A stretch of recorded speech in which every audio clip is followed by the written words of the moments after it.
Dans cet espace transformé en une foire, ils ont passé une semaine. 7 jours d'exposition et vente des vêtements, tableaux et autres accessoires ayant mis en évidence le raffia. Après cet intervalle de temps, la semaine des métiers du raffia a clos ses portes ce vendredi soir.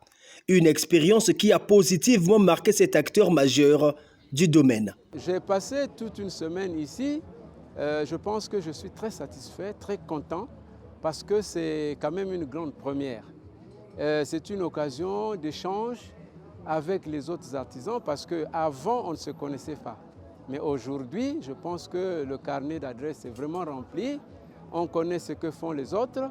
La première édition de la Semaine du raffia a permis de comprendre combien cette matière est importante, notamment dans la diversification de l'économie congolaise.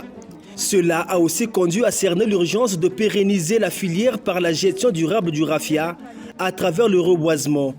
Et dans cet aspect, les acteurs se sont manifestés avec des initiatives déjà en cours. On va lancer un programme comme ça de planting de palmiers à raffia. Nous souhaitons aussi qu'il y ait la protection de ce raffia, parce que pour éviter que les malafoutiers puissent continuer à le couper. Donc je me dis qu'il y a un retour positif. Une autre urgence pour la survie de la filière raffia, c'est le développement de sa chaîne de valeur en vue de la transformation de cette matière en quantité industrielle. Pour cela, il faut impérativement assurer la relève dans un sous-secteur qui tend à disparaître. Si l'État peut considérer que non, le raffia est une bonne chose du pays, dans le pays, il peut organiser des ateliers de formation.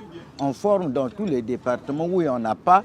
Toujours on trouvera la solution pour que ce métier puisse aller dans tout le Congo. Et si ça peut propager dans tout le Congo, je pense qu'après le pétrole, le raffia occupe la 2e place en économie de notre pays. Le tissu raffia doit devenir un tissu national.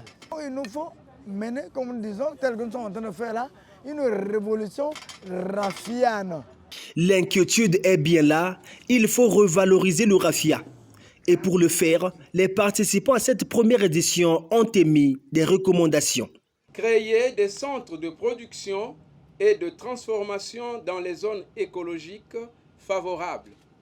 Réfléchir comment faire du tissu raffia une tenue nationale selon un modèle bien défini. Clôturant cette expérience, la ministre des Tutelles appelle toutes les parties, gouvernements et acteurs de la filière à contribuer pour l'éclosion des métiers du raffia. La pertinence des questions abordées est immense et l'action gouvernementale est attendue pour créer une synergie capable d'impulser l'industrie du raffia au Congo. Nous nous y engageons. Mais à côté de la volonté du gouvernement, la contribution des professionnels, des entrepreneurs, des différents acteurs de la société civile et celle des partenaires est d'une importance non négligeable, particulièrement l'appropriation de notre jeune génération. Fini la première édition de la Semaine des métiers du raffia, les engagements des uns et des autres sont attendus à la concrétisation.